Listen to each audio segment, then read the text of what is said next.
නිවන් මඟ විමසුම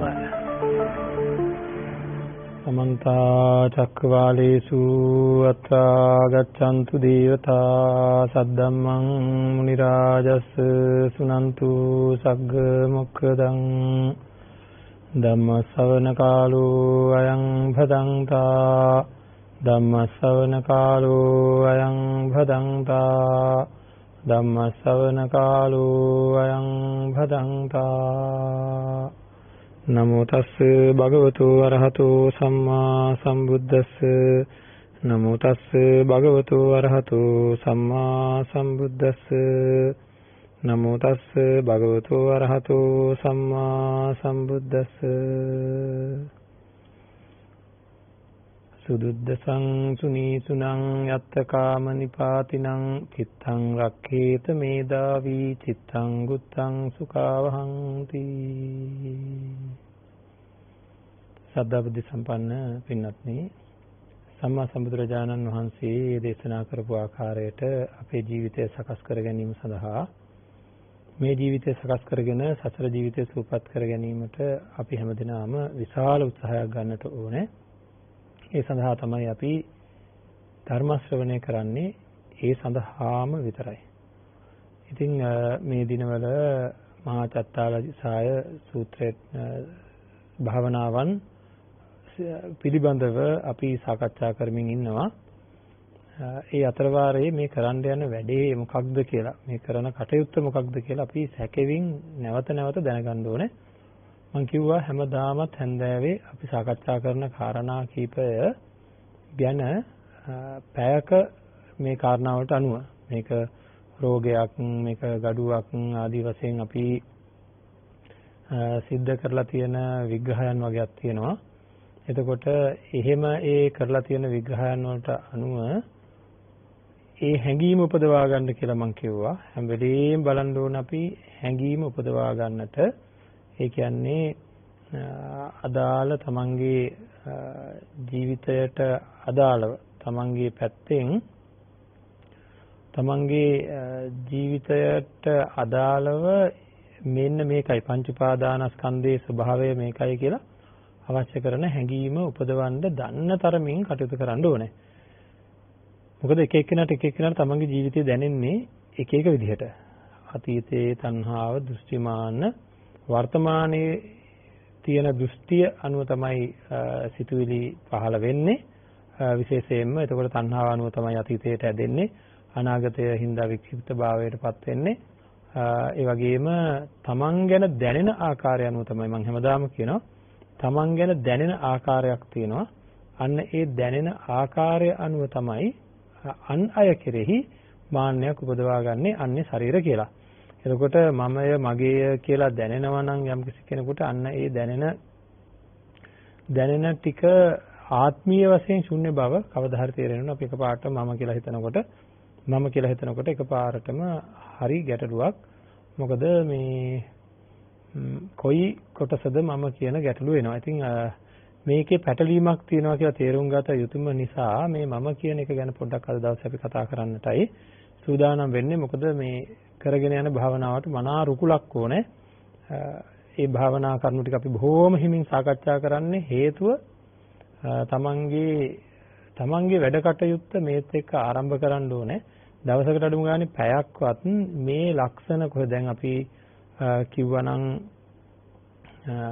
මේක හරියට නිකන් තුවාලයක් වගේ නැත්තම් දිය බුබුලක් වගේ නැත්තම් ඔය සරව බුබුලක් වගේ කියලා.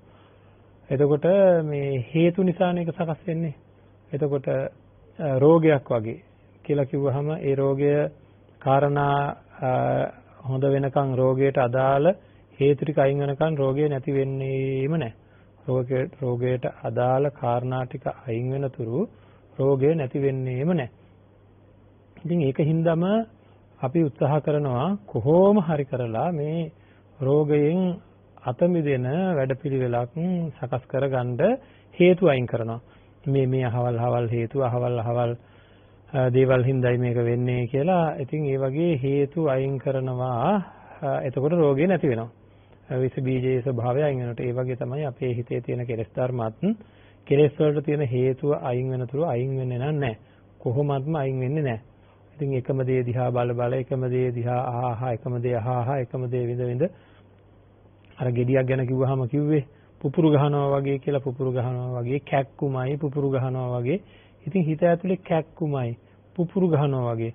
අන්න ඒ ස්වභාවයන් තියෙනවා තමන්ගේ පැත්තෙන්. ඉතින් ඒකින්ද ඒ විදිහට සමාන කර අතීතයේ තමන්ගේ ජීවිතය දිහා අපි කිව්ව ආකාරය අනුව එක පැත්තකින් අනිත්‍යතෝ දුක්ඛතෝ රෝගතෝ ගණ්ඩතෝ සල්ලතෝ මේ විදිහට අපි එක ආකාරයෙන් කතා කරන අනුන උල් වගේ කියලා ගලවන්න ලේසි නෑ කියලා. ඉතින් මේවා දැන් කියනකොට නැවත මතක් වෙන්න ඕනේ. ඇඟේ උලක් ඇවුනොත් ගලවන්න අමාරුයි. තිබ්බොත් ඒත් රිදෙනවා. බලන්න පින්නත් මේ සම්මා සම්බුදුරජාණන් වහන්සේ දේශනා කළා තියෙන ආකාරයට මේ උපමා වලින් කොයි තරම්නම් දෙයක් අපේ ජීවිතයට එකතු කරගන්න පුළුවන්ද කියලා. අපිට යම් කිසි ආකාරයක බැඳීමක් යම් කිසි ආකාරයක ආසාවක් බැඳීමක් ඇති වුණාම මොකක්ද තත්ත්වේ? උලක් ඇවුනා වගේ. උලක් ඇවුනහම ඒ උලේ ස්වභාවය මොකක්ද? ඒ උල තියනකන් රිදෙනවා, ගලවන්න ගියාම ඊටත් වැඩිය රිදෙනවා. එතකොට අපි දන්නවා හොඳට මේ නිවන් මඟ විමසුම ධර්ම දේශනාව මෙතන බැඳීම් ගැන කතා කරන තැනක් නෙවෙයි. අපි ජය මඟ දේශනාවේදී ලෞකිකත්වයට ධර්මයේ ගලපන හැටි ගැන කතා කරනවා. එහෙනම් මෙතනදී එහෙම එකක් නෙවෙයි. මම අහනවා මේ පින්නන්ත අයගෙන් හිතලා බලන්න. ඊ타ත්ම සාධාරණව සත්‍යවාදීව අපි මේ සාකච්ඡා කරපු ධර්මතා අපේ ජීවිතයත් එක්ක ගලපලා බලන්න අපිට පුළුවන්කම තියෙනවා. හොඳටම තියෙනවා. කිසිම ගැටලුවක් නැහැ. ඒක හොඳටම තියෙනවා කියලා අපි කියන්නේ වෙන මොකක්වත් නෙවෙයි. උලක් ඇවුනහම මොකද වෙන්නේ? ඒ උල ගලවන්න අමාරුයි. ඒ වගේම තියෙද්දිත් රිදෙනවා. ඒ වගේ හිතනද තද බල බැඳීමක් ඇති කරගත්තාම මොකද වෙන්නේ කියලා. තද බල බැඳීමක් ඇති කරගත්තාම වෙන්නේ මොකක්ද? ඒ බැඳීම තියෙනකනුත් රිදෙනවා. ඒ වගේම තමයි ඒක අයින් කරන්න ගියොත් ඒත් රිදෙනවා. ඉතින් ඒ රිදීම් හින්දා අපේ හිතේ ඇතුලේ ඇති වෙන රිදීම් කොච්චර අමාරුද කොච්චර භයානකද කියලා Tamanට තේරිලා ඇති ඕන තරම්. හරිද? ඒ වෙලාවට මේ ලෝකේ සමහර අය ඉන්නවා ඒක දරන්න බෑ. ඒ ඔය දිවිනසා ගන්න ඒවා වගේ දේවල් වෙන්නේ ඒක දරන්න බැරි හින්දා. හරිද? අපිම ඊටා සත්‍යවාදීව අපේ දිහා හැරිලා බලන්න ඕන. මට දරන්න බැරි වෙච්ච අවස්ථා නැද්ද? ඇඟේ තුවාලයක් වෙලා නෙවෙයි. ඇඟේ තුවාලේ කොහොම හරි කරලා දරාගෙන ඉන්නවා මිනිස්සු. නමුත් හිත තදින් තුවාලයක් වගේ හැදුනහම ඒක දරන්න බෑ. ඉතින් උලක් ඇවුනහම දරන්න බෑ. අන්න ඒ වගේ සිද්ධි ඕන තරම් අතීතයේදී සිද්ධ වෙලා තියෙනවා. අන්න ඒවා මේ කියපු උදාහරණත් එක්ක මොකද අපි කරන්න ඕනේ? දවසකට එක වතාවක් මේ භාවනාව වර්ධනය කරන්න නම් ඕක මේ මාසයකට සැරයක් කොහේ හරි අයිනක ඉඳගෙන කරන්න පුළුවන් එකක් එහෙම නන් නෙවෙයි. හරිද? හැමෝම දැඩි අධිෂ්ඨානයක් ගන්න ඕන මට පුළුවන් හැම වෙලාවෙම මම මේ දේ කරනවා කියලා. ඒ කියන්නේ දවසකට පැයක් එකමාරක්වත් මේ භාවනාවට හිත යොමු කරන්න ඕන. Tamanට නිවන් දකින්න ඕන කෙනෙක් කිය පැය එකමාරක් කොහෙන්ද හොයන්නේ කියලා. හැබැයි අමතක කරන්න එපා පැය 24ක් දවසකට තියෙනවා කියලා. ඉතින් පැය 24 සමතුලිත කරගන්න බැයි නම් පැය 22කමාරක් Tamanගේ වැඩවලට තියාගෙන අඩුම ගානේ පැය එකමාරක්වත් 22කමාරක් තියාගෙන මේ මොනවද කරන වැඩ කියලා බලන්න පොඩ්ඩක්. මොනවද කරන වැඩ? ජීවිතේ ජීවත් කරවන්න කරන වැඩ. ඒ කියන්නේ මැරෙනකන් ඉන්න කරන වැඩ. හම්බෙච්ච බෙරේ ගහනවා වගේ හරියට නිකන්. ඒ වගේ ඉතින් තේරුමක් නැහැ. තේරුමක් නැති දේ එකම දේ කර ඉන්න තමයි මේ කාලය ඉල්ලන්නේ අපි දවසේ. එකම දේ කර ඉන්න. හරි? බලන්න ඔය ඔක්කොම වැඩ තියෙද්දි, ගෙදර වැඩ කොට තියෙද්දි සමහර ලාවට රස්සාවක් එහෙම හම්බ වෙනවා ගෙදර ඉන්න මිනිස්සුන්ට. හරි? පැය 8ක් වැඩ කරන්න ඕනේ කියලා. ගෙදර ආර්ථික අගහිගකම් තියෙනවා. දැන් මේ රස්සාවට යන්නේ නැති කාලේ මේ ගෙදර ගෘහණියක් කියලා හිතන්නකෝ. එයාට ඒ ගෙදර වැඩ මහා ගොඩක් තියෙනවා. හැබැයි ස්වාමී පුරුෂයා දෙන්න එකතු වෙලා රැකියාවක් දැන් හදා ගන්නවා. හදාගත්තට පස්සේ පැය 8ක් වැඩ කරන්න ඕනේ දවසකට කියලා හිතන්න පොඩ්ඩක්. ගෙදර වැඩ එකක්වත් කරන්නේ නැද්ද? ගෙදර වැඩ වලට කාලය යොමු කරගන්නේ නැද්ද? උවමනාව තියෙනවා නම් අපේ පින්නත් අපිට අවශ්‍ය දෙයට කාලය යොමු කරගන්න පුළුවන්. ප්‍රශ්නේ තියෙන්නේ උවමනාව නැතිකම. ප්‍රශ්නේ තියෙන්නේ උවමනාව නැතිකම. ඒක නිසාවෙන්ම අපි හැම වෙලාවකම වගේ උත්සාහ කරන්න ඕනේ කොයි විදිහකින් හරි තමන්ගේ ජීවිතය හරියටම සකස් කරගන්න ඕනේ කියලා මේකට වෙලාවල් තියෙනවා. තියෙන උවමනාව නැතිකම. ඒකද උවමනාව ඇති කරගන්න ඕනේ. නිවන් දැකීම සඳහා අවශ්‍යතාවය තියෙනවා නම් අවශ්‍ය මානසිකත්වය හදාගන්න තියෙනවා. උල ගලව ගන්න උවමනාව තියෙනවා නම් ඇනිච්ච. Tamanට උවමනාව සකස් කරගන්න ඕනේ. එහෙම උවමනාව සකස් කරගත්තේ නැත්නම් කවදාකවත් ඔය බලාපොරොත්තු වෙන ඉලක්කයකට යන්න නම් පුළුවන් කමක් නැහැ. හොඳයි. ඒකින්ද ඇයි අපි එහෙම කරන්නේ කියලා දැනගන්න, ඇයි මේක කළ යුත්තේ කියලා දැනගන්න ඔය මම කියන එක ගැන පොඩ්ඩක් කතා කරන්න ඕනේ. අපේ ජීවිතේ තියෙන මේ මම කියලා මට දැනෙන්නේ මොකක්ද කියලා චුට්ටක් කතා කරන්න ඕන. බලමු පොඩ්ඩක් මේ මම කියන්නේ මොකක්ද කියලා. හරි. දැන් අපේ ජීවිතේට ගොඩාක් දේවල් එකතු වෙලා. හොඳට පරිස්සමෙන් අහන්න මේ මොකක්ද මේ කාරණාව කියලා විමසිල්ලෙන් ඉන්න. ඇත්තටම ධර්ම ශ්‍රවණය කරද්දිත් අපි ඇති කරගත යුතු පිළිවෙතක් තියෙනවා. එක දිගට ධර්මයේ ශ්‍රවණය කරන්න උපරිම වශයෙන් උත්සාහයක් ගන්න ඕනේ. ඒක තමයි වඩා හොඳම දේ. අන්‍ය වැඩ අයින් කරලා බණ අහන වෙලාව වෙන් කරගන්න ඕනේ. බණ ගහන කෑම කණ්ඩ වෙනත් වැඩ. ඇත්තටම ගෙදර ඉන්න අය එකතු වෙලා බණ අහනවා නම් ඒ ඔක්කොමලා එකතු වෙලා ඒකට ලෑස්ති වෙන්න කියලා මම ඔයිට කලින් කියලා තියෙනවා. ඒවා තමන් තනියෙන් බණ අහනවා නම් ඔය පොදු තැනක ඉඳගන්නේ නැතුව කොහේ හරි තැනක ඉඳ ගන්න ඕනේ. ඒ පැය වෙන් කරගෙන. හරි. ඉතින් එහෙම වුණොත් තමයි ඒකෙන් හරි දෙයක් ලබා ගන්න පුළුවන්කම තියෙන්නේ. හරි. කමක් නැහැ කොහොම වුණත්. මොකක්ද මම කියන්නේ කියලා අපි බලමු. මම කියන එක තෝරගන්න ගියාම අපේ ජීවිතේ අපි මම මගේ සහ මගේ නොවන කියලා ගොඩක් දේවල් ගැන කතා කරනවා. මම කියනවා සමහර දේවල් වලට, මගේ කියනවා සමහර දේවල් වලට, මගේ නොවන කියලා සමහර දේවල් වලට කියනවා. දැන් මගේ කියලා කියන්නේ හොඳට පැහැදිලි මම කියන කෙනාට අයිති දේවල්. අයිති නැති දේවල් වලට කියනවා මගේ නොවන කියලා. මම කියලා කියන්නේ මම කියලා කියන්නේ මම කියන කෙනාට මගේ කියලා කියන්නේ මම කියන කෙනාට අයිති දේවල් ටික. හරි. එතකොට මගේ කියලා යම් දෙයකට කියනවා නම් ඒක මම වෙන්නේ නැහැ. දැන් මගේ රට කියලා කිව්වම මේ රට මම නෙවෙයිනේ. හරිද? මගේ කියලා යම් දෙයකට අපි කතා කරනවා නම් ඒක මම වෙන්නේ නැහැ. මගේ කියලා යම් දෙයකට මම නැවත ඒක කියනවා. මගේ කියලා යම් දෙයකට කතා කරනවා නම් ඒක මම වෙන්නේ නැහැ. මම වෙන්නේ මොකක්ද කියලා දැන් හොයමු. හොඳයි. මගේ නොවන කියලා කතා කරනවා නම් ඒත් මම වෙන්නේ නැහැනේ. මගේ නොවන දේවල්. මට අයිති නැති. මට අයිති. එතකොට මම කියන කෙනාට අයිති. දැන් අපි බලනවා මෙතන මම කියන්නේ මොකද්ද කියලා බලන්න. නීතිය මගේ කියලා යම් දෙයකට අපි කතා කරනවා නම් ඒ මම කියන කෙනාට අයිති දේවල් ඒක කවදාකවත් මම වෙන්නේ නැහැ. මගේ ලෝකය කියලා කියන අපි මේ මහ පෘථුවියට. එතකොට ඒක මම නෙවෙයි එහෙනම්. ඒක හරියව පැහැදිලි. මගේ රට කියලා කියන මේ රටට. එතකොට ඒකත් මම නෙවෙයි. ඒ මොකද රට කියලා කියන්නේ මේ බස්කොඩ මේකේ තියෙන ගොඩ නැගිලි ආදී ඔක්කොම කියන්නේ මගේ රටේ තියෙන දේවල් මගේ කියලා කියන්නේ. මගේ රටේ තියෙන මගේ ගමට කියනවා මගේ ගම කියලා. ඒ ගමේ තියෙනවා ගෙවල්, ඒ ගමේ තියෙනවා තව තමන්ගේ ගෙදර, අනුන්ගේ ගෙවල්, ඒ වගේ යාළුවෝ මගේ කියලා ගොඩාක් දේවල් තියෙන අම්මා තාත්තා සහෝදර සහෝදරියෝ ඥාති මිත්‍රාදීන් යාන වාහන ඔය ඔක්කොටම කියන්නේ සමහර ඒවා මගේ, සමහර ඒවා මගේ නොවන කියලා ගමේ තියෙන ඔක්කොම. අන්තිමට ගෙදර තියෙන ඒවා ගත්තාම ඒත් එහෙමයි. සමහර ඒවා මගේ, සමහර ඒවා අපේ අක්කාගේ, නංගිගේ, මල්ලිගේ ඔය වගේ. සමහර ඒවා මගේ, සමහර ඒවා මගේ නොවන. නමුත් හැබැයි අපි ගමට සාපේක්ෂව කතා කරනකොට මගේ ගෙදර කියලා කියනවා. හැබැයි ගෙදර තියෙන ඔක්කොම මගේ නෙවෙයි වුණාට මගේ ගෙදර කියලා කියනවා. කොහොම නමුත් ඔය ඔක්කොම ගත්තාම අම්මා තාත්තාගේ ඉඳන් සහෝදර සහෝදරියන් ඉඳන් ඔක්කොම වැටෙන්නේ මගේ කියන තැනට. එතකොට මම කියලා දැන් ඉතුරුනේ මමනේ. කවුද මම? මෙන්න මේ බඹයක් විතර වෙච්ච ශරීරය ආශ්‍රය කරගෙන ඉන්න කෙනා තමයි මම. හරිද? දැන් එහෙනම් ඉතුරු උනේ ඔච්චරයි. අනිත් ඔක්කොම මගේ. ඒක සක්සුදක්සේ පැහැදිලි. මේ ශරීරයෙන් එපිට තියෙන යමක් තියෙනවා නම් ඒවා මගේ දේවල් කියලා જાතියක් තියෙනවා. මගේ නොවන දේවල් කියලා જાතියක් තියෙනවා. ඒ ඇරෙන්න ඉතුරු වෙන්නේ මම කියලා මෙන්න මේ බඹයක් විතර වෙච්ච ශරීරය කියලා හොන්දට දැනෙනවා. හැබැයි අපි දැන් කතා වුණා මගේ කියලා කියනවා නම් යම් දෙයකට ඒක මම වෙන්නේ නැහැ. මගේ කියලා කියනවා නම් ඒක මම වෙන්නේ නැහැ කියලා. දැන් ඉඳන් හරියට අහන්න. එතකොට මේ පැටලිල්ල මොකද්ද කියලා තේරෙයි. අපි මේ ශරීරයට කතා කරන්නේ කොහොමද? මගේ අත, මගේ කට, මගේ නහය, මගේ කකුල, මගේ අක්මාව, මගේ ආමාශය, මගේ බඩවැල්.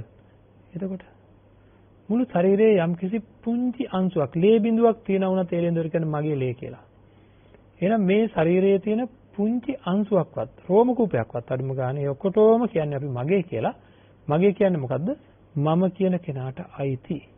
මම කියන කෙනාට අයිති හැම. මම කියන කෙනාට අයිති ලේ. මම කියන කෙනාට අයිති ඇට. මම කියන කෙනාට අයිති කොණ්ඩේ. ඉතින් මෙන්න මේවා. එහෙනම් මේ ශරීරය කියන්නේ මම නෙවෙයි. ඒතර මම කියන්නේ මොකක්ද? දැන් ආයෙ ගැටලුවක් එනවා. අපිට කොහේ හරි වැරදිලාද කියලා සැක මතුවෙන්න ඕනේ. ඒත් එක දැනෙනවා ශරීරය විතරක් නෙවෙයිනේ. අජීවී වස්තු තියෙනකොට ඒ අජීවී වස්තු දැන් මේ පවන්නත් තියෙනකොට ඒකේ මුකුත් ක්‍රියාකාරීත්වයක් නැහැ. අපි හයියෙන් කෑ ගැහුවා කියලා, හයියෙන් දැඟලුවා කියලා, නැටුවා කියලා ඒක හෙල්ලෙන්නේවත් නැහැ. හැබැයි මගේ මනස හෙල්ලෙනවා. මගේ ශරීරයේ මේ කිසිම දෙයක් දන්නේ නැති මේ ශරීරය. ඒකත් මේ වෙලාවේ කතා කරපු දේ කලින් ආයෙ මතක් කරන්න ඕනේ. මාව අඩුම ගානේ මැරෙනවා කියලා හිතන්නකෝ. මේ ශරීරය මගේ නෙවෙයි කියන කාරණාව. මම මැරුණා. මගේ මලමිනිය තියෙනවා කොහේ හරි තැනක. මේ හිසකෙස් දන්නවද මැරිලා කියලා? මේ හැම දන්නවද මැරිලා කියලා? මේ නිය දන්නවද මැරිලා කියලා? මේ මස් දන්නවද, ලේ දන්නවද, කටු දන්නවද? මේ කිසිම දෙයක් මැරිලා කියලා දන්නේ නැත. මැරිලා කියලා දන්නේ නැහැ නෙවෙයි, මැරෙන්න කලින් මේ දැන් දන්නවද? දැන් ඉඳගෙන බණ අහනවා කියලා ඔය කොණ්ඩේ දන්නවද? ඔය හැම දන්නවද? ඔය කටු දන්නවද? ඔය ලේ දන්නවද? මස් දන්නවද? මොකක්වත් දන්නේ නැහැ. එහෙනම් මේ ශරීරය මෙලොවම දෙයක් දන්නේ නැහැ. මැරුණාම දන්නේ නැහැ, මැරුණ නැතුණාමත් දන්නේ නැහැ. එහෙනම් අපිට අදහසක් එන්න ඕන මේ ඉන්නේ නිකන් මැරිච්ච ශරීරයක වගේ කියලා. මෙලොවම දෙයක් දන්නේ නැහැ. ඇත්තම කතාව ඒක. හොඳයි. ශරීරයට අමතරව මේකේ මොන හරි තියනවද කියලා චුට්ටක් හොයලා බලපුවාම ඒ ටික වෙන්නදී මම කියලා කියන්නේ. ශරීරයට අමතරව මේකේ තියෙන්නේ මොනවද? වේදනා, සංඥා, සංකාර, විඥාන. හරිද? ඉතින් ඔහොම කිව්වහම පැටලෙයි කියලා සමහරට ආධුනිකයෙකුට හිතෙයි. අපි පැහැදිලි කරගමු. ඕවා නොතේරෙන දේවල් නෙවෙයි. ධර්මයට ආධුනිකයෙකුට හිතෙයි මේ අපි කතා කරේ වේදනා, සංඥා, සංකාර, විඥාන කියලා කම අම්මේ මේ මොනවද කියලා. නැහැ ප්‍රවේශමෙන් බලන්න මේ සියල්ල අපේ ළඟ ක්‍රියාත්මක වෙන වැඩපිළිවෙළවල්. එහෙනම් දන්න අය දන්නවා ඒක හොඳටම. නමුත් අපි මේ පිළිබඳ බලමු මොනවද කියලා. වේදනා කියන්නේ මොනවද? සංඥා කියන්නේ මොනවද? මේකද මේ වෙලාවේ මහා චත්තාලීසාය භාවනාව අපි සිද්ධ කරන භාවනාව පිළිබඳව විස්තර සිද්ධ කරන හින්දා නැවත වාරයක් හරියට පංච පාදානස්කන්ධය බෙදා ගැනීමත් හරියට වටිනවා. මේ වෙලාවේ හරියට බෙදා වෙන් කර දැනෙන්න ඕනේ. බෙදා ගන්නවා කියලා කියන්නේ මේ සන්තති පහ හොඳට දැනෙන්න ඕනේ. මෙන්න මේකයි මේ සන්තති පහ කියලා. ඉතින් මේ ඔක්කොම අපි හිතට අරගමු හොඳින්. දැන් බලන්න කොහොමද අපි මෙතනින් එහාට මේ කාරණාව सिद्ध කරන්නේ කියලා. වේදනාව කිව්වම මොනවද මේ වේදනාව? අපි දන්නවා හිස් මුදුනේ ඉඳලා පාදාන්තය දක්වා අපි ඉන්නකොට, හිටගෙන ඉන්නකොට, ඉඳගෙන ඉන්නකොට, නිදාගෙන ඉන්නකොට, ඇවිදිමින් ඉන්නකොට, හරිද? දැන් මේ ඉඳගෙන ඉන්න මමත් මගේ ඉරියව් වෙනස් කරනවා. මෙහෙම ඉන්න ගමන් මේ පැත්තට හැරෙනවා, මේ පැත්තට හැරෙනවා. ඒ කායිකව ඇති වෙන වේදනා අන්න බලන්න. දුක් වේදනා ඇති වෙනකොට අපි ඉරියව් වෙනස් කරලා ඒක වෙනස් කරගන්නවා. හරිද? ශරීරයේ ඇති වෙන වේදනා තුන් જાතියක්. මොනවාද? සැප වේදනා, දුක් වේදනා, සැපත් නැති, දුකක් නැති, ඒවට කියන අදුක්ඛසුඛ වේදනා කියලා.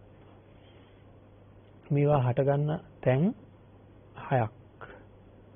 ඇහැ ආශ්‍රිතව ලොකු එළියක් පේනකොට අපිට ඇති වෙන වේදනාවල් දුක් වේදනාවක්. සෞම්‍ය එළියක් පේනකොට ඒක පෙනීම හින්දා හටගන්නා වේදනාව වගේක් තියෙනවා. ලොකු සද්දයක් ඇහෙනකොට සැප වේදනාවක් හට ගන්නවා. ලොකු දුක් වේදනාවක් හට ගන්නවා. ලොකු සතුටක් මහා අපි කන් වහගන්නේ. ඒ සෞම්‍ය සද්දයක් ඇහෙනකොට හොඳයි. ආග්‍රහණය, රසය, හරි සුවඳ ගඳ දැනෙනකොට දුක් වේදනාවකුත්, සුවඳ දැනෙනකොට සැප වේදනාවකුත් හට ගන්නවා. ඒ වගේම තමයි මිහිරි රස සහ අමිහිරි රස වලින් ඇති වෙන්නේ සැප වේදනා සහ දුක් වේදනාවන්. ඒ වගේම ස්පර්ශය දැන් ඔය සීතල උෂ්ණ වගේ ඒවා සීතල වැඩි වෙනකොට දුක් වේදනා ඉන්දි කට්ටු යනෙනවා වගේ දැනෙනවා. උෂ්ණ වැඩි වෙනකොටත් එහෙමයි. ඒ විදිහට ඒ අඩු වැඩි තන් අණුව හැදෙනවා. ඊළඟට බලන්න අර මම ශබ්ද ගන්ධ කියන්නේ ඉස්සෙල්ලා කිව්වා රූප සහ රූප සහ ශබ්ද ගැන කිව්වා. ශබ්දයක් ඇහෙනකොට අපි හිතමුකෝ ඒක මනසේ සතුටක් උපදින ශබ්ද තියෙනවා. මනසට දුකක් උපදින ශබ්ද තියෙනවා. දැන් කැමැතිම ගීතයක් කම් පැලෙන්න දාලා. කම් පැලෙන්න ශබ්දකින් දාලා. දැන් ඇති වෙන්නේ කැමැත්තින්ද අර ශබ්ද රසයට කැමැත්ත ඇති වෙනවා. ඒක මනසේ කනට එක දරා ගන්න අමාරුයි. කනින්ද ඇති වෙන දුක් වේදනාව ප්‍රකටයි. ඒ වගේ ඔන්න තැන් 6 එතකොට පැහැදිලි අපිට ඇහැ ආශ්‍රිතව කන ආශ්‍රිතව නාසය දිව ශරීරය මනස ආශ්‍රිතව සැප වේදනා දුක් වේදනා සහ අදුක් අසුඛ වේදනා හට ගන්නවා. දැන් ඒවා අපිට දැනෙනවනේ. නොදැනෙන ඒවා නෙවෙයි. එහෙනම් පංච උපාදානස්කන්ධය කියලා කියන්නේ 아무තු එකක් නෙවෙයි. අපේ ජීවිතේ එක කොටසක්. වේදනා ස්කන්ධය කියලා කියන්නේ ඔන්න ඔය කොටසට. එතකොට මේකේ උපාදාන විය හැකි ස්කන්ධයන් හින්දා වේදනානු උපාදානස්කන්ධ කියලා කියනවා. වේදනානු උපාදානස්කන්ධය කියලා කියනවා. හරිද? එතකොට මේ වේදනා උපාදානස්කන්ධය කියන එක ගැන අපි කතා කරන්නේ කොහොමද කියලා බලමු. මම කියලාද මගේ කියලාද? තුවාලයක් හැදිලා හරියට රිදෙනවා. තුවාලයක් හැදිලා හරියට රිදෙනවා. ඒ රිදෙනකොට කවුරු කෙනෙක් අපිට ඇවිල්ලා කවුරු කෙනෙක් ආපුවම අපි කියන්නේ ඒ ආපු කෙනා මෙන්න මෙහෙම කියනවා කියලා හිතන්න. ආපු කෙනා කියනවා මේ ඕක ඔච්චර ගණන් ගන්න දෙයක් නැහැ නේ කියලා. ඕක ඔච්චර ගණන් ගන්න දෙයක් නැහැ නේ කියලා ආපු කෙනා කියනවා. කිව්වම අපි කියන්නේ කොහොමද? මගේ වේදනාව දන්නේ මමනේ. මගේ වේදනාව දන්නේ ඔයා නෙවෙයිනේ. ඔයා නම් කියයි වසන්ත කියලා. මගේ වේදනාව. එහෙනම් වේදනාවල් වලට අපි කතා කරන්නේ මගේ කියලා. මට දැනෙන්නේ නැත්තම් මම විඳින මගේ වේදනාව කියලා තමයි අපිට දැනෙන්නේ. එහෙනම් මම පැත්තක වේදනාව පැත්තක. මම කියන කෙනා පැත්තක. පැත්ත කියලා කියන්නේ මම මෙහි ඉන්නවා. මෙන්න මම වේදනාව විඳිනවා. හරිද? මම මෙහි ඉන්නවා. මෙන්න මගේ ශරීරය ඇහැ කන නාසය දිව ශරීරය ආදී වශයෙන් තියෙන මේ කෙස්ලොම් නියද සම්මස්නහර ඇට මිදුළු විදිහට මේ ශරීරය හැදලා තියෙන කොටස් ටික පැත්තක දැන් ඒ කියන්නේ මගේ ශරීරය අන්න වේදනාව මොකද්ද? මගේ වේදනාව. එහෙනම් මම විඳින මගේ වේදනාව කියලා අපිට හැඟීමක් තියෙනවා. එහෙනම් වේදනාව වැටෙන්නේ මම කියන කොට නෙවෙයි මගේ කියන කොට. දැන් තව තියෙන සිද්ධියක් තියෙනවා. අපි වචනේ කියන්නේ ඉස්සෙල්ලා සිද්ධිය ගැන කතා කරමුකෝ. ওই දෙකටම අයිති නැති. මේ ශරීරයට අයිති නැති වේදනාවට අයිති නැති තව මොන හරි වැඩක් මෙතන වෙනවද? එහෙම බලන්න මම මේ කතා කරන්නේ ආධුනිකව වනහන අයට අනිත් අයත් මේක තේරුම් ගන්න. බලන්න පොඩ්ඩක් මොකක්ද මේ වෙන්නේ? දැන් අම්මා කියනවා අපි. සහෝදරයා කියනවා.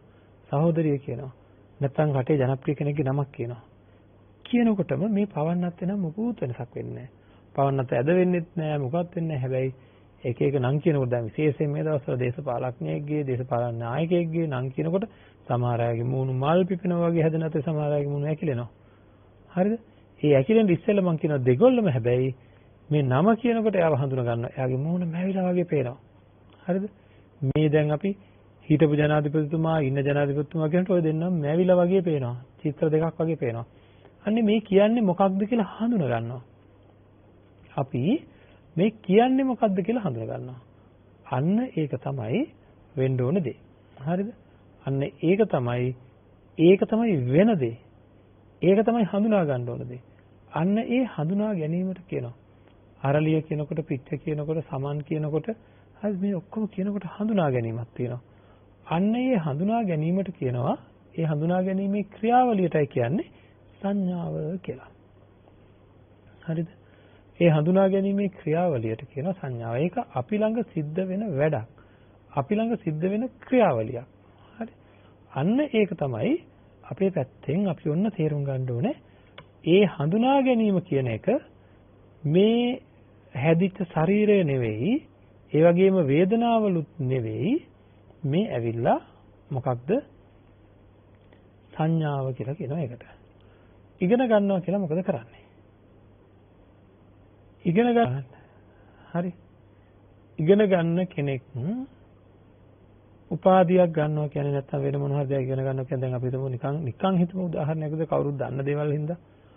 හරි පුංචි කාලේ ඉගෙන ගන්නවා අපි ත්‍රිකෝණමිතිය කියලා එකක් කුලක කියලා එකක් ඉගෙන ගන්නවා. එතකොට මේවා ඉගෙන ගන්නකොට කවදාකවත් ඉගෙන ගන්න ඉස්සෙල්ලා මේ පිළිබඳ හඳුනා ගැනීමක් නැහැ. ත්‍රිකෝණයක් කිව්වම හඳුනා ගැනීමක් නෑ. ඉගෙන ගන්න ඉස්සෙල්ලා. හැබැයි ඉගෙන ගත්තට පස්සේ හඳුනා ගැනීමක් තියෙනවා. එහෙනම් ඉගෙන ගන්නවා කියලා කියන්නේ මෙන්න මේ ගොඩ දේවල් හඳුනා ගන්න පුළුවන් ශක්තියක් ඇති කරගන්න එක. රූපාදියක් කියලා කියන්නේ මොනවද? ඒ වගේ සංඥා ගොඩක්. හරිද? දැන් මම ද්‍රවිඩ භාෂාවෙන් බණ කිව්වනම් මොකක්කට තේරෙන්නේ නැහැ. හරි ඒ සංඥා එන්නේ නැහැ.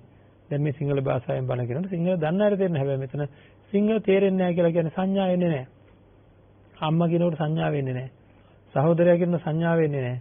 මොන හරි වචනයක් කියනකොට ඒ අදාළ සංඥාව එන්නේ නැහැ. ඒ එන්නේ නැති ඉගෙනගෙන නැති හින්දා. ඔන්න බලන්න එහෙනම් සංඥාව කියන්නේ මමද කියලා අපි හොයනවා. හොයනකොට අපිට ඔන්න මෙහෙම තේරෙනවා. සංඥාව කියන්නේ සිංහල භාෂාව දන්නවා කියන්නේ ඒ වචනට වලට අදාළ සංඥා ගොඩක් දන්නවා. ඉන්න ඒ සංඥා ගොඩට අපි මොකක් කියලාද කියන්නේ? මගේ භාෂා දැනුම කියලා කියනවා. උපාධියක් කියලා කියන්නේ ඒ අදාළ ශේෂ්ත්‍රයේ ගොඩාක් සංඥා එකතු කරගෙන. ඒවට මොනවද කියලාද කියන්නේ? මගේ ඒවට මොනවද කියලාද කියන්නේ? මගේ දැනීම කියලා කියනවා. මගේ උපාධිය කියලා කියනවා. මගේ ඩිප්ලෝමාව කියලා කියනවා. මේ ඔක්කොම කියන්නේ මොනවද? මං අහවල් දේ ගැන දන්නවා. ඒවා දකිනකොට මොන හරි ශේෂ්ත්‍රයක නිපුණත්වයක් ඇති කරගන්නවා කියලා සංඥා ගොඩාක් හදාගෙන. ඒ පැත්ත ගැන දන්නවා. හරි විදිහට හෝ වැරදි විදිහට දන්නවා. එහෙනම් මේ සංඥාවේ ස්වභාවය බලන්න මේ සංඥා ගොඩාක් තියෙනවා. ඒවා අපේ ජීවිතේට එකතු වෙලා තියෙන්නේ. ඒක හරිය නිකන් අපේ මතකය වගේ. එතකොට මේ සංඥා වලට ඔන්න කෙනෙක් කතා කරනවා. වෛද්‍යවරයා කියනවා මගේ උපාධිය, මගේ දැනුම, මගේ මතකය. එහෙනම් සංඥා වලට අපි කතා කරන්නේ මම කියලා නෙවෙයි. ඒ සංඥා කියන එක මේ හැදෙන දෙයක්. දැන් මේ මනසෙන් හොඳට තේරෙන්න ඕන. අම්මා කියනකොට ඔන්න අම්මා, තාත්තා කියනකොට තාත්තා. එතකොට තව නමක් කියනකොට ඒ නමට අදාළ ඔන්න පිච්ච කියනකොට අරලිය කියනකොට වේගෙන් අඹ කියනකොට අන්නාසි කියනකොට වෙනස් විදිහට මේක හැදෙනවා. අන්න ඒ හඳුනා ගැනීම මාත්‍රයට කියන්නේ සංඥාව කියලා. ඒකට අපි කියන්නේ මගේ මතකය, මගේ දැනීම, මගේ මතකය කියලා කියන්නේ. ඒක මම නෙවෙයි. මම කියන්නේ වෙනම දෙයක් වගේ දැනෙනවා. හොඳට හිතලා බලන්න පින්නත් නේ. මම කියන්නේ ඔන්න ඔය හඳුනා ගැනීම ටිකද? මම කියලා කියනකොට වෙන මොකද්ද එකක් දැනෙනවා. මම දන්නේ නැහැ මොකක්ද කියලා. ඒක තමයි හොයාගන්න ඕන දේ. රූපයත් මම නෙවෙයි, වේදනාවත් මම කියලා ගන්න බෑ දැන් තේරෙනවා. මොකද ඒවට අපි මගේ කියලා කතා කරන්නේ මම කියන කෙනාට අයිති දේවල් හින්දා. හරිද? ඒතර සංඥාවත් එහෙමයි. මම කියන කෙනාට අයිති නිසාවෙන් මගේ කියලා කියනවා. එහෙනම් මම කියලා දෙයක් ඔතන හරි තියෙන්න ඕනේ. එයාට අයිති දෙයක් තමයි මේ සංඥාව කියලා කියන්නේ. එයාට අයිති දෙයක් තමයි මේ සංඥාව කියලා කියන්නේ. හොඳයි. දැන් බලමු ඊළඟට එහෙනම් එතනත් වැරදුනා. මීට අමතරව තව මොන හරි දෙයක් තියෙනවද මම කියලා? අම්මා කියනකොට තාත්තා කියනකොට සිද්ධ වෙන දෙයක් තව තියෙනවද කියලා පොඩ්ඩක් බලන්න. හරිද? සිද්ධ වෙන දෙයක් තියෙනවද කියලා බලන්න. මේ ශරීරයත් නොවන, වේදනාවක් නොවන, සංඥාවක් නොවන තව දෙයක් සිද්ධ වෙනවා. මොකක්ද ඒ සිද්ධ වෙන සිද්ධිය? කැමැත්තක්, අකමැත්තක් උපදිනවා. කාගේ හරි නමක් මම ඉස්සෙල්ලා දේශපාලඥයෙක් කියලා. මේ දිනවල දේශපාලඥයෙක්ගේ නමක් කිව්වොත් කට්ටියකට කැමැත්තක් උපදිනවා, කට්ටියකට අකමැත්තක් උපදිනවා.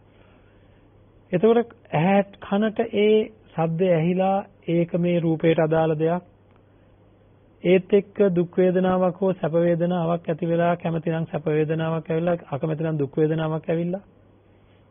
ඒත් එක්ක එයාව මතක් වෙලා, ඒ කියන්නේ එයාව හඳුනගෙන, එයාගේ නම හඳුනගෙන ඔන්න ඊට අමතරව කැමැත්තක් අකමැත්තක් ඇති වෙලා. ඒක මොකක්ද?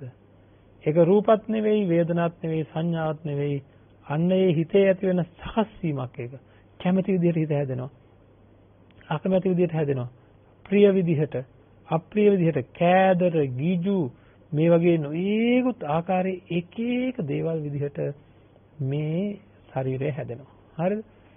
මේ හිත හැදෙනවා. අන්න ඒ හැදෙන හිත. හරිද? අන්න ඒ හැදෙන හිත ඒ සකස් වීමට කියනවා සංස්කාරය කියලා. ආදරය, ඊර්ෂ්‍යාව, ක්‍රෝධය, වෛරය, මාන්නය, ගිජුකම, කෑදරකම, මසුරුකම ඒ ඔක්කොම අපිට පාරේ යන්න නැහැ. අපිට මේක තේරිලත් නැහැ. අපි ඇහැ කන නාසය දිව ශරීරය අරගෙන ඉතින් හම්බෙච්ච ඉන්ද්‍රියන් ටිකනේ. ඕකත් උස්සන් එපා යන්න තැනක යන්න. ඒකින්ද ඕකත් තරම් පාරේ යනවා. පාරේ යනකොට එක එක වෙලාවට එක එක විදිහේ හැදෙනවා. රාගය හැදෙනවා, ද්වේෂ හැදෙනවා, ඊර්ෂ්‍යා හැදෙනවා, ක්‍රෝධ හැදෙනවා, වෛර හැදෙනවා. වෙලාවකට කාට හරි ගහන්න ඔක්කොම නෝද මේ ඇති වෙන සංස්කාර කාට හරි ගහන්නම හිතෙනවා. හරිද? ඒ වගේ ආසාවක් නැති වෙනවනෝ. ඒකුත් ආසාවන් ෂෝකේස් එකේ තියෙන කැම ටිකක් දැක්කම ඉන්න බැරි තරම් නෑ බෝඩ් එකක මේ නිකන් රූපයක් විතරයි කැම්පින් ගන්න නෙවෙයි කැම්පින් ගන්නක බෝඩ් එකක් ගහලා. මේක ඇතුලේ මේවා තියෙනවා කියලා ඉතින් තද බල හැඟීම් පහළ වෙනවා. අන්නේ හැඟීම් චේතනා සංස්කාර කියලා ඒවට කියනවා. ආදරය කියන්නේ සංස්කාරයක්, ඊර්ෂ්‍යාව කියන්නේ සංස්කාරයක්, ක්‍රෝධය, වෛරය, මාන්නය, ගිජුකම, කෑදරකම, ඊර්ෂ්‍යාව, මාන්නය, එතකොට ඔය කපටිකම් කෙටියෙන් කියනවා චෛතසික ධර්මයන් ටිකටයි මේ කියන්නේ. වේදනා සංඥා හැරෙන්නට ඉතිරි චෛතසික ධර්මයන් වලට කියනවා සංස්කාරයන් කියලා. හරි. එතකොට ඔන්න දැන් ඒක මමද ඇත්තට. ඔය හිතේ ඇති වෙන කැමැත්ත, හිතේ ඇති වෙන ආදරය, හිතේ ඇති වෙන තරහ, ඒක මමද? බලන්න ඒවට අපි කතා කරන්නේ කොහොමද කියලා. මගේ ආදරය දන්නේ මම. මගේ තියෙන තරහ දන්නේ මම. මගේ ඊර්ෂ්‍යාවක් නැහැ. ඔය විදිහට කියනවා. ඔය ඔක්කොටම කතා කරන්නේ. හරිද? ඔය ඔක්කොටම කතා කරන්නේ මගේ කියලා. හරිද? මගේ වැඩක්. ඒක මගේ වැඩක්. එහෙම නැත්නම් ඒක මගේ දෙයක් කියලා. මට දැනන දෙයක් නම් කියනවා මම මේකට ප්‍රියයි. මම ඒ දෙයට ඊර්ෂ්‍යයි. ඒතකොට ඊර්ෂ්‍යාව කියන්නේ ඒක මගේ ඊර්ෂ්‍යාව. මම ඒ දෙයට ඊර්ෂ්‍යයි. ඒක මගේ ඊර්ෂ්‍යාව. අපි හොඳට දැන් අපි අත්ත කතා කරනවා. එහෙනම් සංස්කාර කියලා ගොඩ જાති තියෙනවා. හරි? ඒ කියන්නේ කෙටියෙන් ගත්තොත් මූලික වශයෙන් වෙන් කරොත් 50ක් තියෙනවා. හරි ඒ 50ත් එක එක වෙලාවට එක එක විදිහ. මෛත්‍රිය කියන්නේ සංස්කාරයක්. කරුණාව කියන්නේ සංස්කාරයක්. තරහ කියන්නේ සංස්කාරයක්. ඊර්ෂ්‍යාව කියන්නේ සංස්කාරයක්. හරිද? මේ හිත හැදෙන විදිහ. එන්න ඒ ටික ඔක්කොටමත් අපි කතා කරන්නේ පැහැදිලිවම මගේ කියලා. දැන් ඕක ක්‍රියාවලියක්. හරි. එහෙනම් රූප කියලා ක්‍රියාවලියක් වෙනවා, වේදනා කියලා තියෙනවා, සංඥා කියලා තියෙනවා, සංස්කාර කියලා තියෙනවා. ওই ටික ඔක්කොම මගේ. එහෙනම් මම කවුද? එහෙන් බලනකොට අපිට තේරෙනවා තව එක දෙයක් ඉතුරු වෙලා තියෙනවා කියලා. හොඳට විමසිල්ලෙන් බලන කෙනෙකුට පේනවා තව එක දෙයක් ඉතුරු වෙලා තියෙනවා කියලා. ඒ තමයි විඥානය කියලා කියන්නේ. ඇහි ඇතිවන පෙනීමේ දැනීමට කියනවා. පේනවනේ අපිට පේනවා කියලා එකක් වෙනවනේ. පේනවා කියලා කියන එක මේ රූපය නෙවෙයි. වේදනාවක් නෙවෙයි. හරිද? සංඥාවක් නෙවෙයි, සංස්කාරයක් නෙවෙයි. මං කියන මට පේනවා. ඒක සිද්ධියක්. මේ පවන් අතර මොකුත් පේන්නේ නැහැ. හරිද? මෙතන ඒ සිද්ධිය සිද්ධ වෙනවා. ඊළඟට ඇහෙනවා කියලා එකක් තියෙනවා. එතකොට පේනවා කියන සිතට කියනවා චක්කු විඥානය කියලා. පෙනීම මාත්‍රයට. ඇහිීම මාත්‍රයට කියනවා සෝත විඥානය කියලා. ආග්‍රහණය ගඳ සුවඳ දැනෙනවා මට. අන්න ඒ දැනෙන මාත්‍රයට කියනවා ගහන විඥානය. රස දැනෙනවා මට. ඒකට කියනවා ජීවා විඥානය. කයේ සීත උෂ්ණ ආදී ඔක්කොම දැනෙන එකට කියනවා කාය විඥානය කියලා. ඊට අමතරව අර හැදෙනවා කිව්ව ආදරය, ඊර්ෂ්‍යාව, ක්‍රෝධය, වෛරය, මාන්නය ඒවා මට දැනෙනවා. ආදරය දැනෙනවා. ඊර්ෂ්‍යාව දැනෙනවා. ක්‍රෝධය දැනෙනවා. ප්‍රිය බව දැනෙනවා. අප්‍රිය බව දැනෙනවා. අන්න ඒකට කියනවා මනෝ විඥානය කියලා.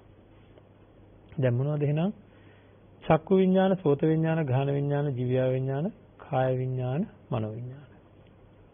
මේවට අපි මම කියලාද මගේ කියලාද කතා කරන්න කියලා බලන්න.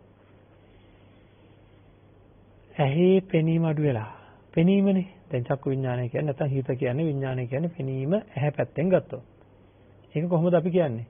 මගේ පෙනීම අඩු වෙලා, මගේ දුර පෙනීම අඩු වෙලා, මගේ ළඟ පෙනීම අඩු වෙලා, මගේ පෙනීම දැල දානවා වගේ වෙලා, මගේ ඇසීම අඩු වෙලා. හරිද? මගේ දිවේ දැන් රස දැනීම අඩු වෙලා, රස දැනීම මගේ දැනීම අඩු වෙලා, මගේ රස දැනීම අඩු වෙලා. මම කියන කෙනාට අයිති.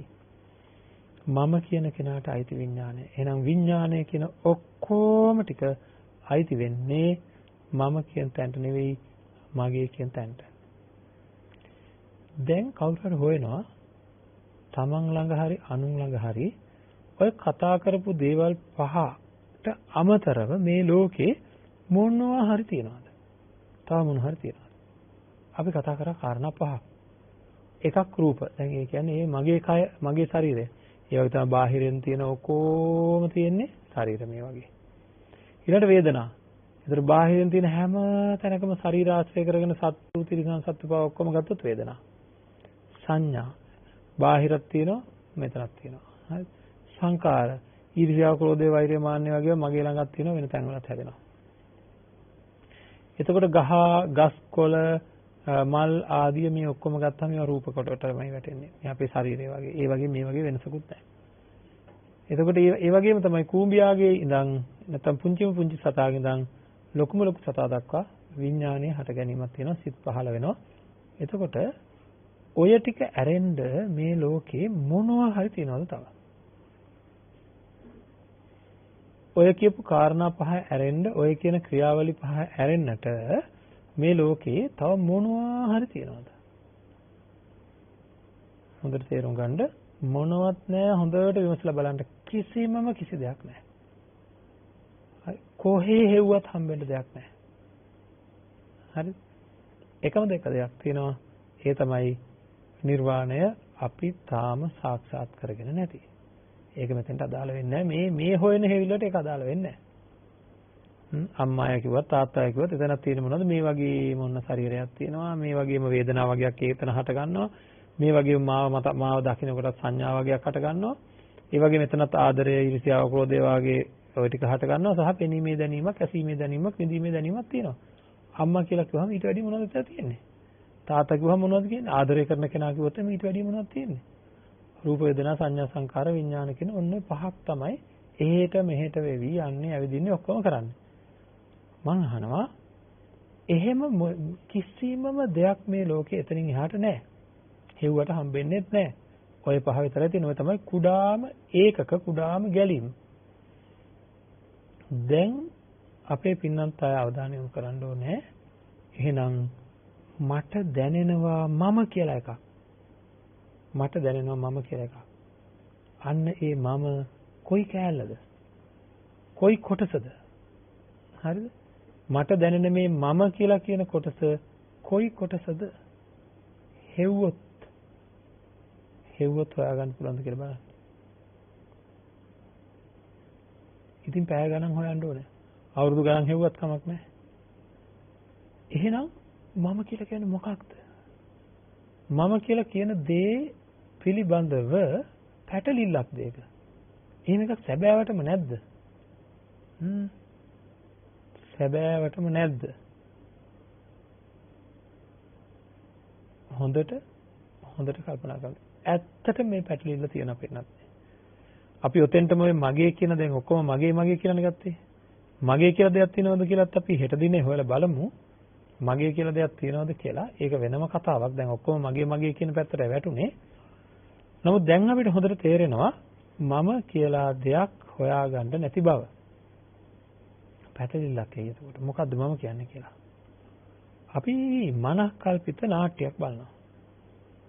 ඒ නාට්‍ය ඉවරලා දානවා මනස්කල්පිත නංගම් මනස්කල්පිත කියලා. මනස්කල්පිත කියන්නේ මොකද්ද?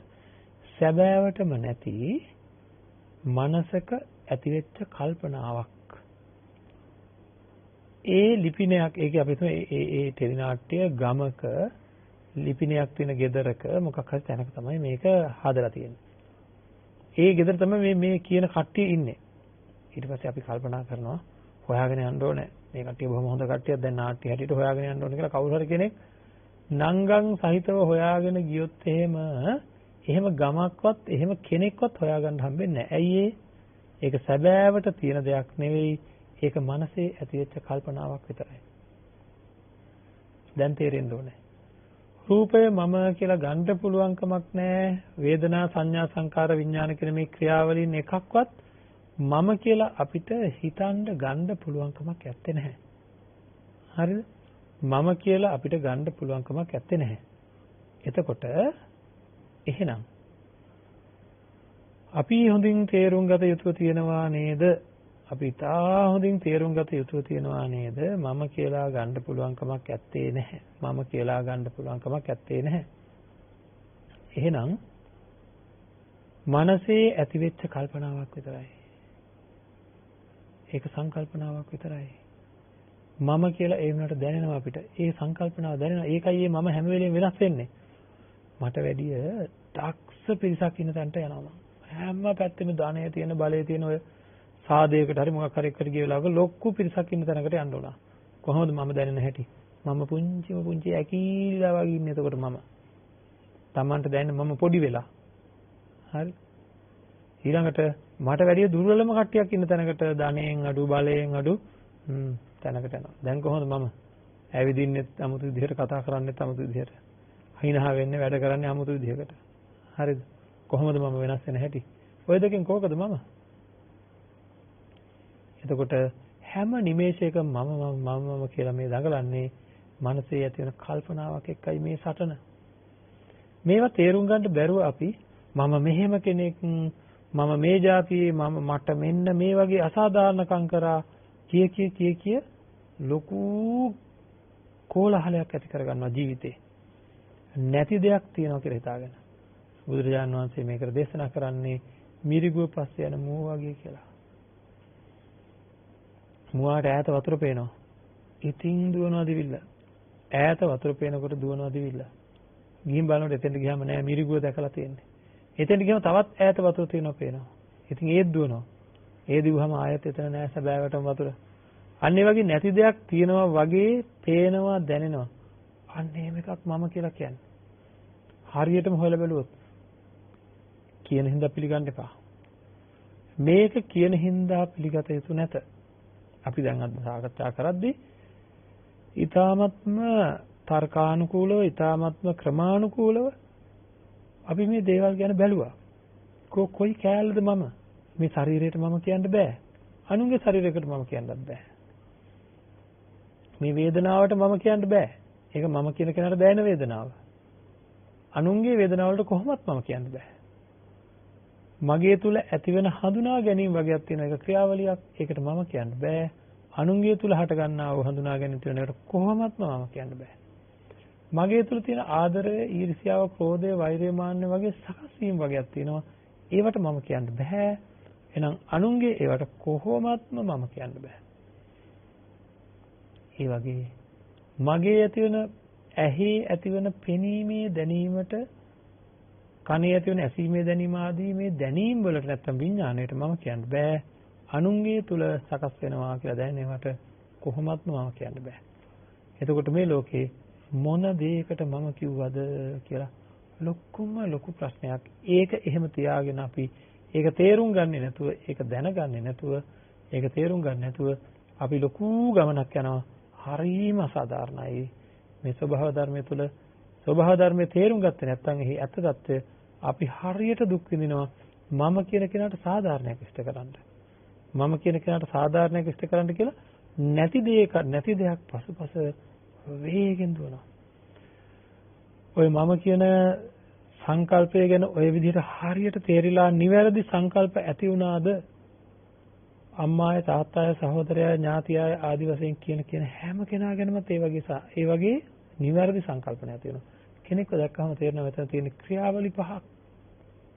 මෙතන සිද්ධ කරන කෙනෙක් කියලා ගන්න පුළුවන් කමක් නැහැ කියලා. මෙන්න මේ ටික තේරුම් ගන්න නැතුව සංසාර ජීවිතේ බොහෝ දුර දුව පැන ඇවිදිනවා. දැන් ඉතින් අහගත්තනේ.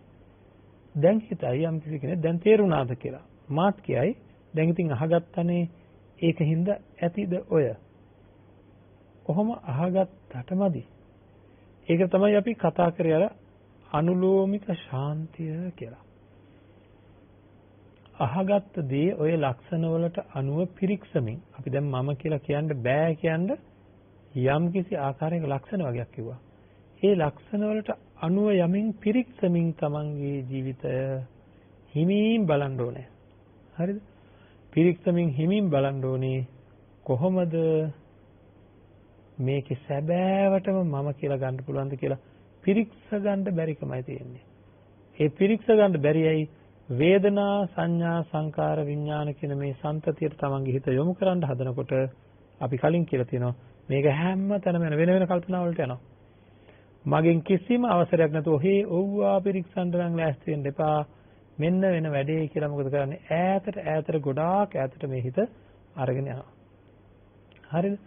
එතකොට මෙන්න මේ විසිරීම හින්දා මේ ඇති වෙන නොසන්සුන්කම හින්දා පුළුවන්කමක් ඇත්තේ නැහැ අපිට මේ බව හරියට තේරුම් ගන්න. හරිද? මේ බව හරියට තේරුම් ගන්න පුළුවන්කමක් ඇත්තේ නැහැ.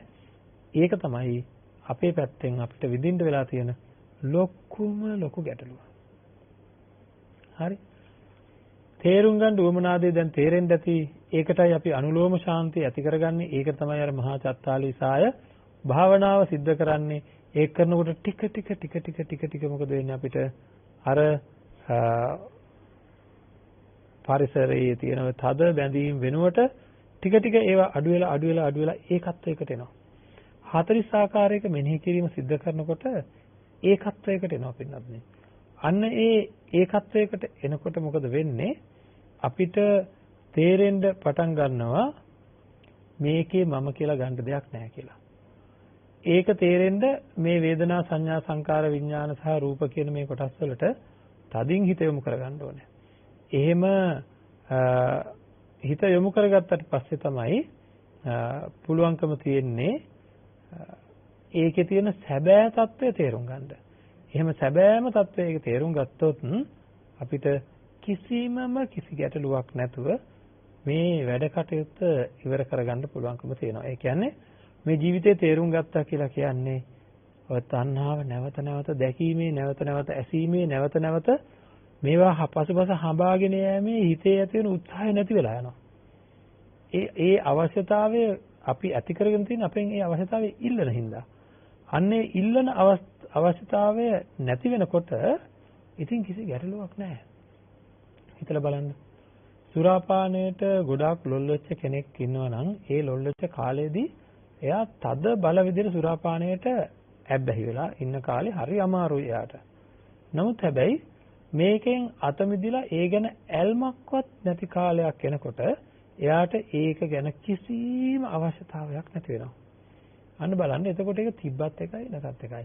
වෙන එකක් අපි තවත් උදාහරණයක් කිව්වොත් එහෙම අපි කෙනෙකුට ආදරය කරන්න එයාව දකින්න පෙර එක දවසක් හරි දකින්න ඉස්සෙල්ලා එයා ගැන කිසිම දෙයක් තමන්ගේ හිතේ නැහැ. හැබැයි පසු කාලෙම මොකද වෙන්නේ? නැතුව බැරි වෙනවා, පේන්න නැතුව බැරි වෙනවා, ඇහෙන්න නැතුව බැරි වෙනවා. ඒ වගේ ප්‍රශ්න ගොඩයි. හරි. අන්න ඒ වගේ මේ පංච උපාදානස්කන්ධයේ ඇත්ත తත්වය මම කියලා කෙනෙක්, ඔහු කියලා කෙනෙක් ගන්න නැහැ කියලා අපි හරියට යම් දවසක තේරුම් ගත්තද හිත මේවා ඉල්ලන්න නැතුව යනවා. ඒක තමයි ඇති වෙන ලොකුම සුවදායක తත්වය. එහෙම නැත්නම් හිත බොහෝම නොසන්සුන් වෙලා බොහෝම අමාරුවෙන් තමයි ඔය කටයුත්ත සිද්ධ කරන්නේ. බොහොම අමාරුවෙන් බොහොම නොසන්සුන්ව. ඉතින් ඒක ගැන තේරුම් අරගෙන මේ ජීවිතය සාර්ථක කරගන්න හැම වෙලේම උත්සාහ ගන්න ඕනේ. දුක් නැති කරගන්න තියෙන එකම මාර්ගය තමයි සත්‍ය අවබෝධ කර ගැනීම. නැති දෙයක් තියෙනවා කියලායි අපි දුක් විඳින්නේ. ඒකයි මෙතන තියෙන අපරාධය. ඒක මහා අපරාධයක්. ඒක මහා ඛේද වාචකයක්. තියෙන දෙයකට දුක් විඳතර කමක් නැහැ. නැති දෙයක් තියෙනවා කියලායි දුක් විඳින්නේ. ඒකයි මම හැමදාම කියන්නේ ඒක ඛේද වාචකයක් කියලා. ඒක තමයි මේ ඛේදනීය தත්වයෙන් අත්මිදෙන්න මේ ලෝකයේ தත්වය තේරුම් ගන්න ඕනේ. ඇත්ත தත්වය අඩුම ගන්න මැරෙන්න ඉස්සෙල්ලා. හැබැයි ප්‍රශ්නේ තියෙන්නේ මැරෙන්න කිට් වෙලා තවර ගන්නවා කියලා ඉඳලා වැඩක් නැහැ. මරණය තව මොහොතකින්ද කියලා කියන්න බෑ. ඒකින්ද මරණය කියන එක තව මොහොතකින්ද කියලා කියන්න පුළුවන් කමක් නැහැ. ඒක නිසා වෙන්න අපි හැම වෙලේම උත්සාහ ගන්න ඕනේ මේ ජීවිතය සාර්ථක කරගන්න, ධර්මය අවබෝධ කරගන්නට. ඒකින්ද ඒකට මහා චත්තාලීසාය භාවනාව ඉතාමත්ම වැදගත් වෙනවා. ඒ සඳහා අවශ්‍ය කරන ශක්තිය, ධෛර්යය, වීරය, අදිෂ්ඨානය, වාසනාව, ප්‍රඥාව හැම දිනාටම ලැබේවා කියලා ප්‍රාර්ථනා කරනවා.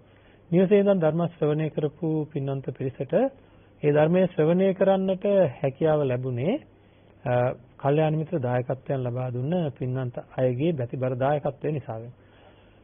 ධර්මය ශ්‍රවණය කරලා අපේ සිත කය වචනය සංවර කරගන්න වාරයක් ගානේ ඒ අයට බොහෝ පින් රැස් වෙනවා. මොකද අපි අනාගත සංසාරගත දුක්ඛ ස්කන්ධයන් අයින් වෙන හින්දා. ඒක නිසාවෙන්ම අපි බලන්න ඕනේ අපේ ජීවිතය සාර්ථක කරගන්න, ධර්මය අවබෝධ කරගන්න.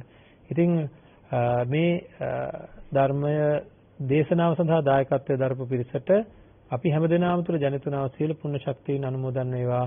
ඒ තුලින් ඒ අත්තන්ට උතුම් චතුරාර්ය සත්‍ය ධර්මය අවබෝධ වේවා කියලා අපි හැමදෙනාම ප්‍රාර්ථනා කරමු. අද දවසේ ධර්ම දේශනාවේ දායකත්වයෙන් වශයෙන් සඳහන් කරලා තියෙන්නේ වාද්දුව උතුරු තල්පිටිය 79 D මෙන්ඩිස් වෙදමාවතේ ඒ ලිපිනේ පදිංචි දූ දරුවන් පිරිස විසින් කියලා සඳහන් කරලා තියෙන්නේ. දැනට වසර 4කට පෙර මිය පරලෝ යන්නට යෙදුණු MDT තූපසේන ගුණතිලක මාවල මුදලාලි මහතා කියලා සඳහන් කරලා තියෙනවා. එම පියාණන්ට සහ UL නන්දා ගුණතිලක මෑණියන් ඇතුළු මිය පරලෝ ගිය සියලුම ඥාති පරම්පරාවට පුණ්‍ය අනුමෝදනා කිරීමත් සුජීවත්ව වාසය කරන හැම දිනාටම නිදුක් නිරෝගී චිරජීවනය ලැබේවා කියන ප්‍රාර්ථනාවෙන් විතරක් නෙවෙයි ලක්වැසි ලෝවැසි සියලු දෙනාටම උතුම් ධර්ම අවබෝධය වේවා කියන අදහසින් තමයි අද ධර්ම දේශනාවේ දායකත්වය දරන්නේ. ඉතින් ඒ පිරිස වෙනුවෙන් අපි ප්‍රාර්ථනා කරමු සුජීවත්ව වාසය කරන හැම දිනාටම නිදුක් නිරෝගී චිරජීවනය ලැබේවා. නම් සඳහන් කරන ලද පියාණන්ට මෑණියන් ඇතුළේ සියලු දෙනාටම උතුම් චතුරාර්ය සත්‍ය ධර්ම අවබෝධය සඳහාම මේ පින් හේතු වේවා. අවසාන වශයෙන් හැම දිනාටම උතුම් නිවනින් සැනසෙන්නට මේ ධර්ම දානමය පුණ්‍ය කර්මය හේතු වේවා කියලා ප්‍රාර්ථනා කරනවා. ආකාසට්ටා චුම්මට්ටා දේවා නාග මහිද්దికා පුඤ්ඤන්තං අනුමෝදිත්වා චිරං රක්ඛන්තු ශාසනං චිරං රක්ඛන්තු දේශනං චිරං රක්ඛන්තු මං පරන්ති.